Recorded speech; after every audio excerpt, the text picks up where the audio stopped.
20 money lessons the rich don't want you to know. The psychology of money. Are you tired of feeling like you're in the dark about money? The rich have been keeping secrets from you, but it's time to shine a light on the truth. The psychology of money exposes the hidden strategies, untold risks, and powerful mindsets that the wealthy use to build their empires. Get ready to unlock the secrets to financial success and take control of your future. In this video series, we explore the thought-provoking book, The Psychology of Money by Housel. Each chapter examines a different aspect of personal finance and investing, providing insights into why we make certain financial decisions differently than the wealthy and how we can improve our financial well-being, from the power of investing to the pitfalls of greed. Chapter 1. Saving. Housel emphasizes the importance of saving money and how it can lead to financial security and freedom.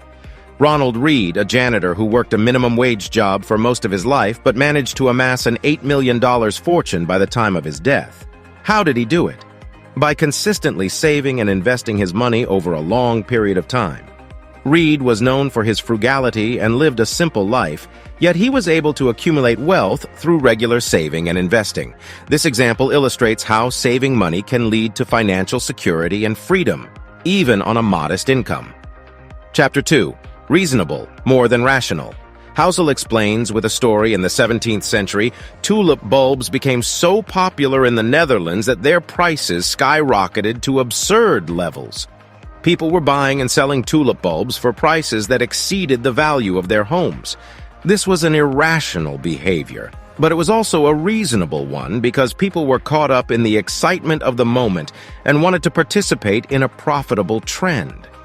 Being reasonable means acknowledging that people are not always rational and that emotions and social pressures can influence financial decisions. Chapter 3. Never enough. Imagine this. You're someone who works hard every day to make ends meet. Pursuing more money can be never-ending.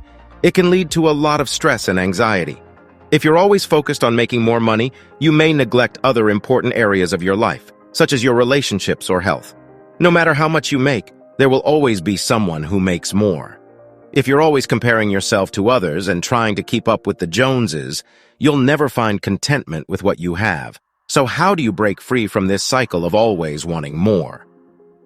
Housel suggests focusing on the things that truly matter in life, such as your relationships, your health, and your personal growth.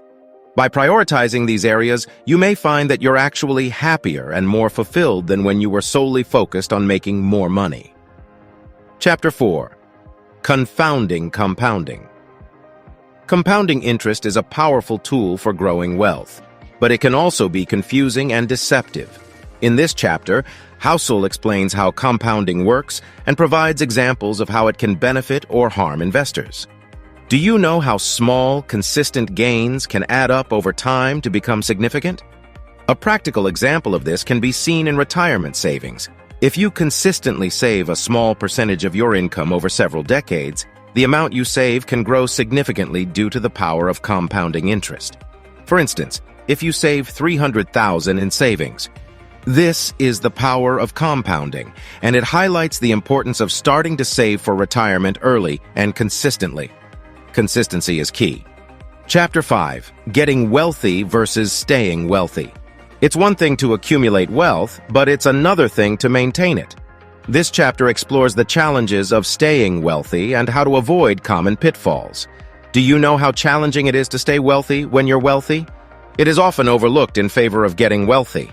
Mike Tyson, who earned over $650 million throughout his acting career, but reportedly spent $2 million per month and faced financial troubles due to lawsuits and mismanagement. Nicolas Cage, the Hollywood actor. Cage earned over $150 million during his career, but also suffered from poor financial management and accumulated a significant amount of debt. He was forced to sell many of his assets, including several properties and a rare comic book collection. Chapter 6. Tails, you win.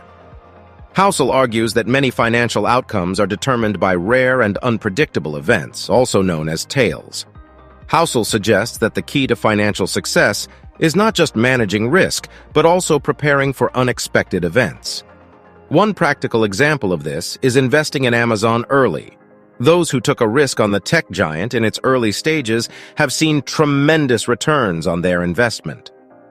On the other hand, homeowners affected by natural disasters like Hurricane Katrina and Superstorm Sandy suffered significant financial losses due to unforeseen events. To prepare for unexpected events, Housel recommends building a margin of safety into your financial plan. This may include having an emergency fund, carrying insurance, and diversifying your investments. By doing so, you'll be better equipped to weather the storm when a rare event occurs. Chapter 7. Freedom. Financial freedom is a goal for many people, but it can be hard to define and achieve. In this chapter, Housel explores what financial freedom means and how to work towards it. Let's say Peter is working towards financial freedom by starting to save for retirement early and consistently. By contributing to a 401k or IRA account, you can take advantage of the power of compounding, which allows your money to grow exponentially over time. On the other hand, if you wait until age 35 to start saving the same amount, you would only have around $250,000 by age 65. Starting early and being consistent with your savings can help you achieve financial freedom in the long run. Chapter 8. The Illusion of Control. This chapter discusses how we tend to overestimate our ability to control outcomes, especially when it comes to investing. We learn that it's important to focus on what we can control, such as our savings rate and asset allocation, and to accept the uncertainty and volatility of the markets. The book provides an example of an investor named Bob, who was able to accumulate a sizable portfolio by consistently saving and investing over a long period of time.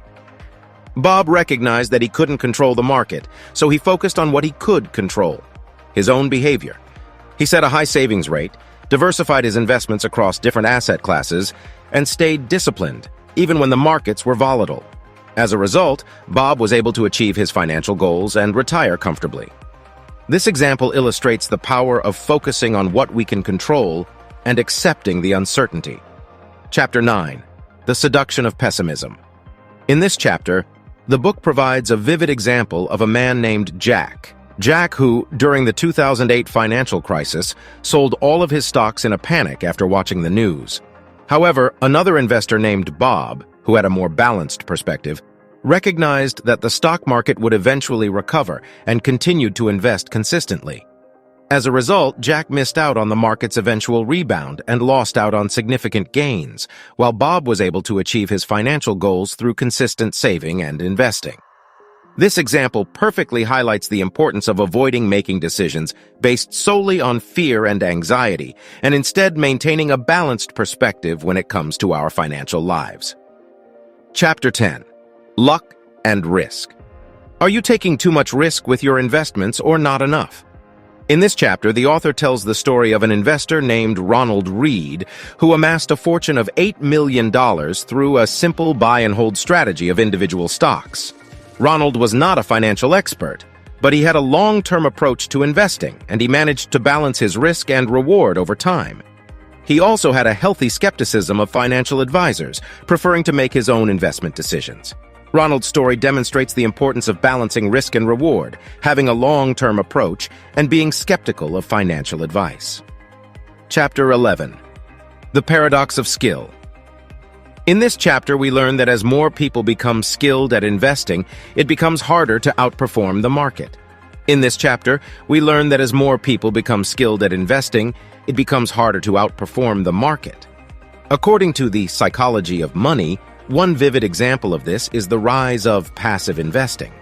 Instead of trying to beat the market by selecting individual stocks, passive investors simply aim to match the returns of a broad market index. This approach has proven successful, with many investors achieving long-term success through a diversified portfolio of low-cost index funds. By minimizing fees and focusing on the long term, investors can take advantage of the paradox of skill and achieve financial success. Chapter 12. The Psychology of Money.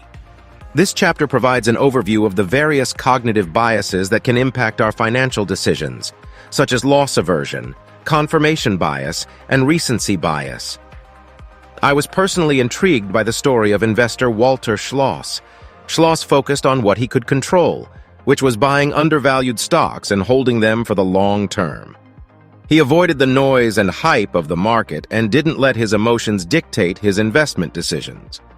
As a result, Schloss achieved an average annual return of 15.7% over a 47-year period, outperforming the S&P 500 index by 3.7% per year. This example highlights the importance of maintaining a balanced perspective and avoiding cognitive biases when making financial decisions. Chapter 13. The high cost of expectations.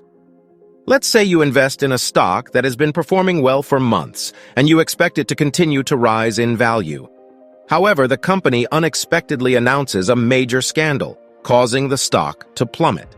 If you had set realistic expectations and built a margin of safety into your investment plan, you may have limited your losses by diversifying your portfolio and avoiding excessive risk. But if you had unrealistic expectations and bet heavily on the stock, you could suffer significant financial losses. The lesson here is to be skeptical of get-rich-quick schemes and to do your research before making any major financial decisions. Chapter 14. The Seduction of Extrapolation. This chapter discusses how we tend to assume that the future will be like the past, which can lead us to make overly optimistic or pessimistic financial decisions. In The Psychology of Money, the author gives an example of a couple who assumed that their high-paying jobs would continue indefinitely and spent accordingly, without building an emergency fund or saving for retirement. When the husband lost his job, they were forced to sell their home and drastically cut back on their lifestyle. This is an example of the seduction of extrapolation, where we assume that the future will be like the past and fail to plan for unexpected events that can derail our financial plans. Managing risk and building a margin of safety into our financial plans can help us avoid this trap. Chapter 15. When Genius Failed. In this chapter, we explore the rise and fall of long-term capital management, a hedge fund that experienced a spectacular collapse in the late 1990s. We learn about the dangers of excessive risk-taking and the importance of diversification and risk management. Chapter 16. The Cost of Prediction. This chapter discusses how financial forecasting is often inaccurate and unreliable, and how it can lead us to make poor financial decisions. The cost of prediction is the story of the Swiss watch industry. Back in 1960s, the industry was thriving, and Swiss watchmakers were the leaders in the market. However, with the introduction of quartz watches, many experts predicted the collapse of the Swiss watch industry. Despite these predictions, the industry survived, and even thrived due to their focus on quality and craftsmanship. This example illustrates how short-term predictions can be unreliable, and how a long-term focus on fundamentals can lead to success even in the face of uncertainty. Chapter 17. Reading Financial History. We explore the lessons we can learn from financial history, such as the Great Depression, the dot-com bubble, and the 2008 financial crisis. An example is the story of Michael Steinhardt. Steinhardt, one of the most successful hedge fund managers of all time, attributes his success to his fascination with financial history. He would spend hours reading old financial newspapers and studying past market cycles, which allowed him to develop a deep understanding of how markets work. This knowledge gave him an edge over other investors, as he was able to identify patterns and make informed decisions based on historical trends. His success demonstrates the value of studying financial history and highlights how it can provide valuable insights for investors. Chapter 18. The Greatest Show on Earth. This chapter discusses the rise of the financial services industry and the various incentives and conflicts of interest that can impact financial advice and products. Once upon a time, there's a man named Ted Aronson, a successful investor who lost a significant amount of money by investing in a hedge fund recommended by his financial advisor. Despite his own skepticism, Ted trusted his advisor's recommendation and invested $2 million in the fund. However, the fund's strategy proved to be flawed, and Ted lost almost all of his investment. This story highlights the importance of being skeptical and doing our own research, even when working with a financial advisor. It also emphasizes the need to carefully evaluate financial products and understand the incentives and conflicts of interest that can influence the advice we receive. Chapter 19. The Road to Wealth. Consider the story of two friends, John and Jane, who have different approaches to money. John lives for today and spends all of his income on the latest gadgets, fancy dinners, and fancy cars. Jane, on the other hand, is more frugal and saves a portion of her income every month. Over time, Jane's savings grow, and she has enough money to invest in a small business, which becomes successful. Meanwhile, John is still struggling to make ends meet and has nothing to show for all of his spending. This example shows how living below our means and investing in our future can lead to long-term financial success, while focusing solely on immediate gratification can lead to financial struggles in the long run. Chapter 20. The 3 Sides of Risk. This chapter discusses the 3 types of risk that we face in our financial lives. 1. The risk of losing money. 2. The risk of not making enough money. And 3. The risk of not taking enough risk. One example is a middle-aged couple who wants to save for their retirement. They decide to invest their savings in a mix of stocks and bonds with a higher allocation towards bonds as they approach retirement age. This helps them manage the risk of losing money by diversifying their portfolio, the risk of not making enough money by investing in stocks, and the risk of not taking enough risk by having a higher allocation towards bonds as they approach retirement age. This strategy aligns with their goal of saving for retirement, while also considering their values of avoiding unnecessary risk. The psychology of money has provided us with invaluable insights into the mindset and behavior of the wealthy.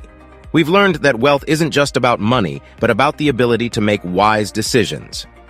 I hope you enjoy the video and have learned something from the video.